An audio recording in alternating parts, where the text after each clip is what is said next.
Hey guys, Youngblood with you, and today I wanted to do a picking the right ship video, but specifically a picking the right capital ship for your organization. Now, this topic has come up a couple times in my Patreon Discord, and has also been a question that I've seen basically asked all over the place. So I think if nothing else, it's at least an interesting topic, but may also guide some orgs into what's best suited to their needs. Now, the ships that I'm going to consider for this video are both of the Idris variants, the Polaris, the Javelin, and the Kraken. Now, the reason I'm choosing those four to cover are based on the capability and offerings, and limited other ships like the Bengal aren't making the cut because you can't buy one, and even though you can find one in the game to repair apparently, it's not going to be something that's really sustainable or something that's offerable for everybody out there. And then you have things like the Dreadnought, which there's only supposed to be one of them, and there ain't no way you're getting it from the UAE Navy. And then you've got smaller ships like the Hammerhead, which is technically a corvette, but it's a really large ship, but not really what I'd consider in the capital class anyways. So let's go ahead and jump into it. Now, when you think of capital ships, you're thinking flagship, something that your org has pride in pulling out and defending and upkeeping. The capital ships are big, they're expensive to purchase, they're expensive to maintain, they're expensive to use and to crew, but they offer a lot of capabilities that can help to justify a lot of those expenses. Now, at this point, it's still to be seen how using one of these in the economy could be profitable to you. However, there's a lot of use cases in combat and support where they play a major factor, but you're still going to need to do it within the constraints of logic. For example, an organization of 10 people isn't going to do very well with a Javelin, mainly because your minimum crew is more than your org size. But the chances of having everyone online to help you use it at once anyways is going to be fairly low, so the size of organization for some of the larger capital ships is going to need to be fairly moderate, if nothing else. So let's go ahead and start with a smaller organization and say you're looking for a capital ship. The Polaris is really going to be your natural option. The website listed at a minimum crew of 6 people, but when you consider the risks associated with pulling a cap ship, you don't want to skimp on that crew size either. You've got 5 man turrets, 1 remote turret, and you're going to need a pilot for sure, which means you're already at 7 people. You're also going to want to factor in a radar or systems person to help control the MFDs. So I would say you're really looking at 8 as your minimum viable number of crew, unless you end up leveraging some things like automation on some of your turrets, but since there's already an auto turret on the Polaris, you're likely already a bit tight on the computer space for the AI blades, even more so than being exaggerated by the fact that it has 2 medium computers on a larger vessel, meaning you're probably not going to have a whole lot of space there. Weapons-wise, you're going to have size 4s on the man turrets, giving you 10 size 4 weapons, which is very significant firepower, plus the auto turrets and remote turrets, which gives you decent firepower spread around the ship. Now, that doesn't necessarily mean you're free of the requirements to bring escorts along. The nice thing with the Polaris is that it is really a torpedo boat, bringing 28 size 10 torpedoes along, which is a very scary proposition for the ships that you're engaging. You have 4 tubes, so I assume you can launch these in up to volleys of 4, and then you're going to have reload times before the next ones can fire off. And the ship is really designed to run in, get in there quick, drop torps, zoom out, and repeat, basically taking less damage in the process. It's known to have kind of acceptable shielding, weaker hull, which means that this ship is really meant to be used in more of an offensive strike capacity, keeping it moving, as opposed to more of a stay-in-the-fray option where you're going to be soaking up damage. The Polaris also has a small hangar for a fighter. It has a medical bay and a brig, so you can use this as a central ship to your convoy to provide some level of support. But if that's the case, I think it's best suited to having smaller fighters around, using this to help support things like transport operations, and avoiding scenarios where this is the main source of weapons fire. Ideally, the torpedoes are meant for larger targets like other capital-sized ships. The weapons are meant to fend off fighters and damage the shields of the bigger ship you're going to use torpedoes on before you get the torpedoes in. And it's better suited to not staying in the fight. So I think for orgs in that 20 to 30 player size range, if you're looking for a capital ship, the Polaris is the best option for you. Not only because it's easy enough to maintain and man, but also because it allows you to punch against some of the larger sized ships, having the large sized torpedoes on it, while being able to support some other support type of tasks, like being able to hold prisoners or kind of heal people in a medical facility. Now, when you actually step up to larger organization sizes, that's when I feel the other capital ships mentioned start to open up.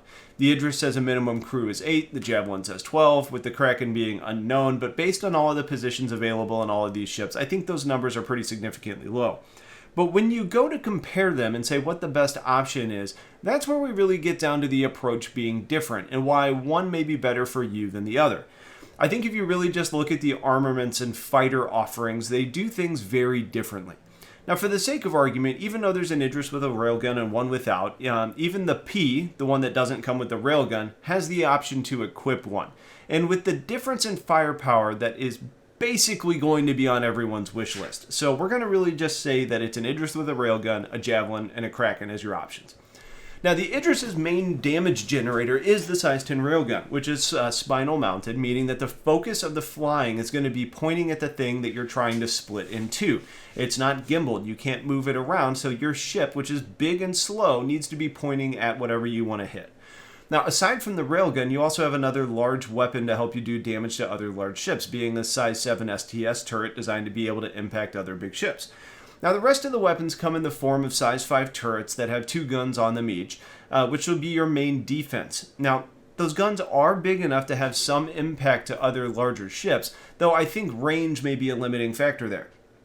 Chances are, if you're trying to line up the railgun, you're going to be doing it from a distance, where smaller yaw and pitch changes are necessary to fire the railgun on a target that's moving, as opposed to being up close, where you have to move a great many of degrees to stay on target, which is going to be hard with a big ship like this.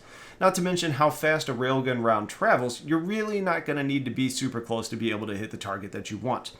Now, on the Idris, there's also a missile launcher available on the M variant, so even if you upgrade the P with a railgun, I'm not sure you're going to end up having this available, but if you do, it shoots size 5 missiles, which are basically small torpedoes too. Aside from that, you have your hangar on the belly of the ship, which is estimated to hold about 3 to 4 fighters, smaller things like Gladius-sized ships, and all of this together tells me that the ideal way to use this ship is to pick a primary target, the biggest threat in the opposing fleet, and keeping your distance, leveraging the railgun to do your damage. Now, you could speed things up a bit by deploying an Avenger Warlock or something to help lower defenses on an enemy ship with an EMP, but you want to cut down that big threat first, then use your fighters to help defend against the other enemy ships and kind of clean up after the big one goes down.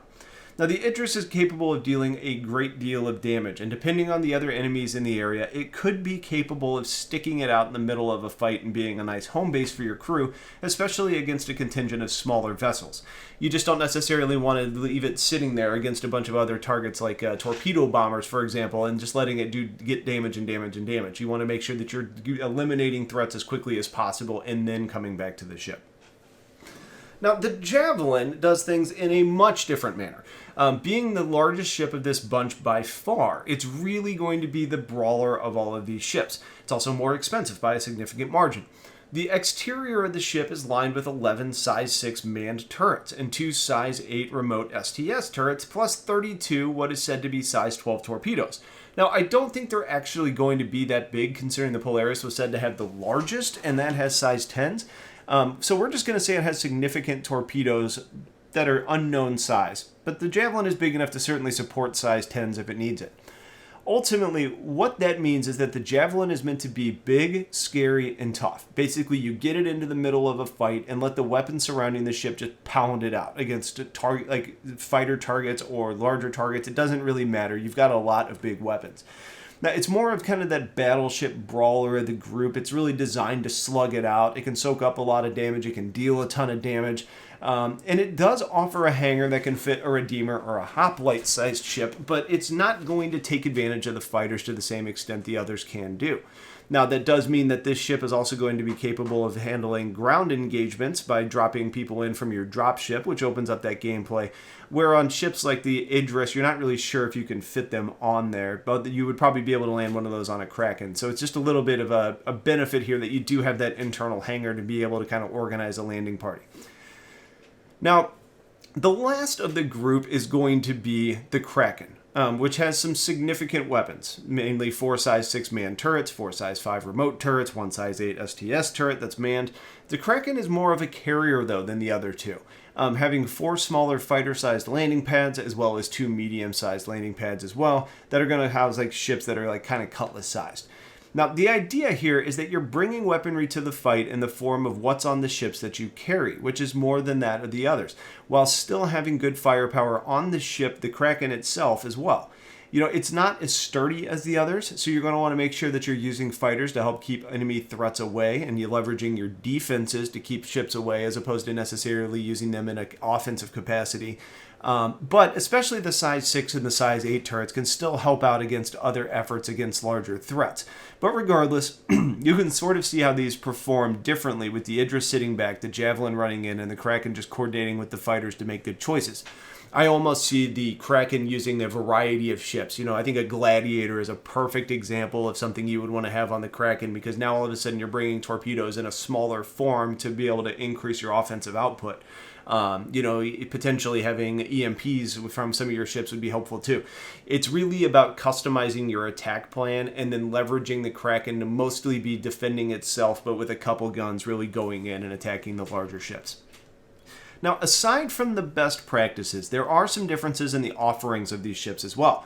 For example, the Idris has a medical facility as well as an armory and brings the ability to rearm your ships that fit into that hangar. Now, I haven't seen it specifically mentioned, but I would assume that you can also repair ships in that hangar too. We'll need to see though. The Javelin has a medical bay and a brig, which means you can hold prisoners and bring back in your dropships or provide medical treatment to those that were injured in battle. And then you have the Kraken, which can do the most for your ships because it has internal hangars that allow you to repair, refuel, and rearm.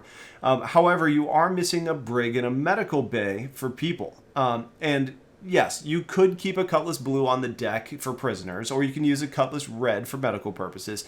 But those are missing facilities on a Kraken, which is a capital ship. And that was something that was kind of a pain point for people that were considering this ship initially and had people scratching their heads a little bit. Another thing to keep in mind with these larger options is that the Kraken and Idris can land on planets. And even though that may be a bit of a painful experience, it's still a valuable thing to have. The Javelin is purely a space-based platform. And because of that, if your goal is to be able to set down and offer operational support for something like a Pioneer or just using an outpost, the Kraken is probably going to shine a little bit more. The Kraken even furthers that by having a Dragonfly Bay in the rear of the ship, meaning that you may not need outpost if you just want to drop the Kraken and truly have a mobile base of operations that allows for launching bikes, repairing, refueling, rearming, having bunks for your crews to log out, and offering good defenses. The short version of this long story is that all of these ships are going to go about things in pretty different ways, ranging from the way that they fight, the way that they travel, and support. If you're looking for the one-stop shop, then something like the Idris may be your most attractive option because you have more onboard facilities.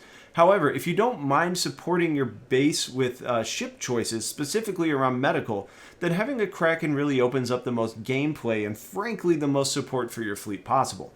Either way, if you just want the overall toughest of these ships, the Javelin is that, but you're going to pay for it.